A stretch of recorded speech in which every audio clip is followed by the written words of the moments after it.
Hello, this is Yogeshwar 7000 again, and I'm back on my series on stories from the Puranas. And today we'll be talking about a story from the Puranas, directly from the Puranas, about a pilgrimage, a tirtha as it's called in Sanskrit. And the tirtha is called Nandikeshwara. Nandi is, as we know, the divine bull of Lord Shiva. And since this story is coming directly from the Puranas, I will request you to have firm faith and belief in it. So this story is about a Brahmin who used to live in a city called Karnaki. So one day he decided to visit the city of Varanasi for a pilgrimage. So he left his two sons behind with his wife and proceeded to the city of Varanasi. But many days and weeks passed and he never returned back. So the Brahmin's wife tried to find out about his whereabouts and eventually learned that the Brahmin, her husband, had actually died in Varanasi, and she became a widow.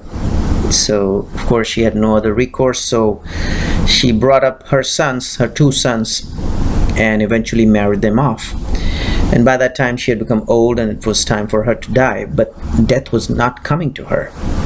So both the sons thought that probably there is some unfulfilled desire or wish with their mother, that she's not passing over to the next world. So they went up to the mother and said, "Mother, what is it that you want?"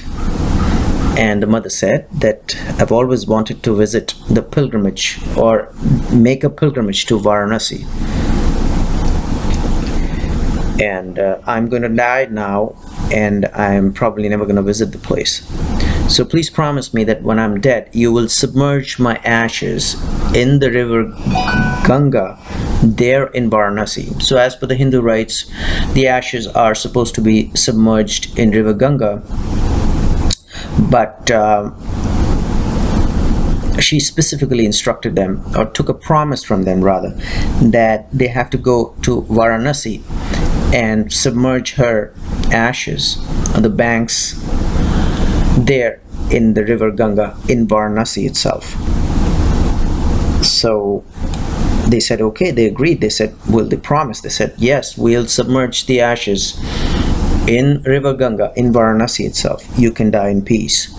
So the mother died, and the sons performed her cremation and the funeral ceremony, and the eldest son, who was called Suvadi, he set out for Varanasi with his mother's ashes.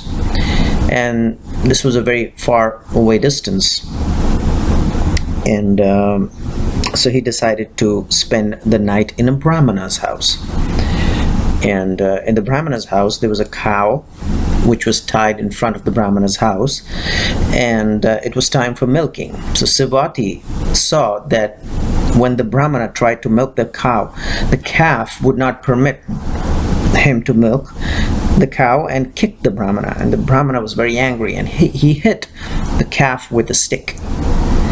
And then the Brahmana left after the milking. But Suvadi was still there, and he heard the cow tell her calf that, "I'm not happy by the way the Brahmana struck you. So tomorrow I'm going to kill the Brahmana's son to death. I will kill the Brahmana's son." So next day, when the Brahmana's son came to do the milking, the cow hit the Brahmana's son with her horn so hard that he died instantly. But then this was a very, very big sin, and especially killing a Brahmin.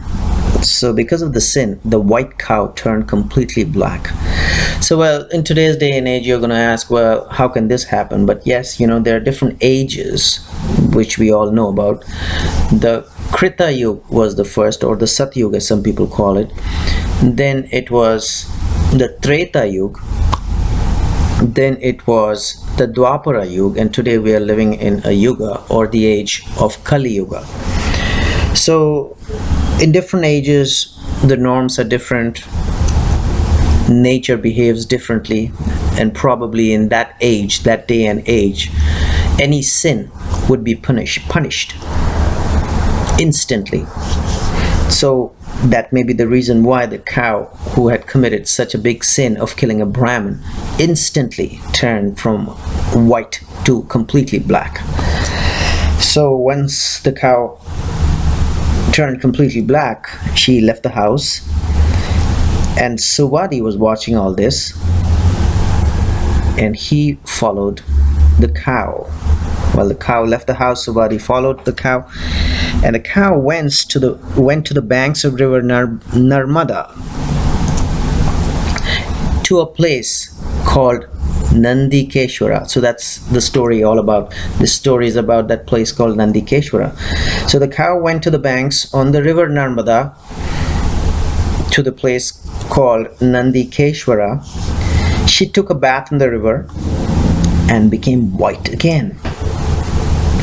And she knew that, and that's why she went there to that place called Nandikeshwara and took a bath or dipped in the river Narmada, which was flowing through this place called Nandikeshwara.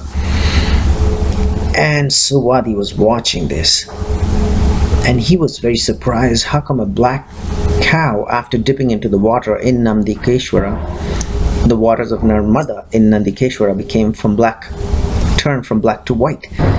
Very shocked and very surprised.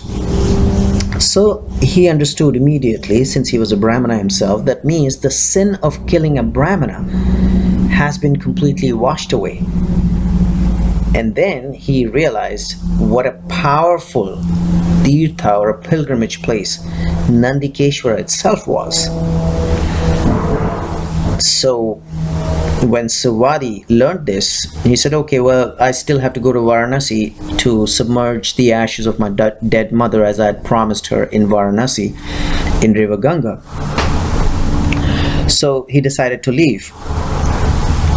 And then all of a sudden, a beautiful woman appeared in front of him. And the woman asked Suvadi, where are you going, Suvadi? And he said, I'm going to Varanasi. To which the beautiful lady said, submerge your mother's ashes in the river here, in the river Narmada here, in Nandikeshwara itself. This is a far greater pilgrimage place, or a tirtha, as compared to Varanasi. So Suvadi asked that beautiful lady, who are you?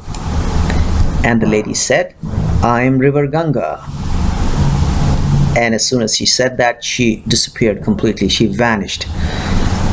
And Suvadi did exactly what he had been told by river Ganga, who had appeared in front of him in the form of a beautiful woman. And as soon as he submerged the ashes in river Narmada, in that place called Nandikeshwara, his dead mother appeared in the sky and told him that she was very gratified, she was very happy, and she would now go straight to heaven. So since then, it is believed that Nandikeshwara is a beautiful or a wonderful tirtha, because even a sin of killing a Brahmin can be washed away there.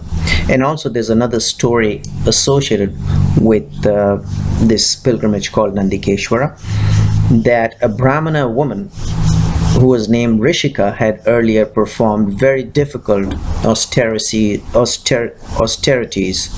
and penances, or tapasya as it's called in Sanskrit, to please Lord Shiva. So that's how that place became very pious, very holy, and a great pilgrimage.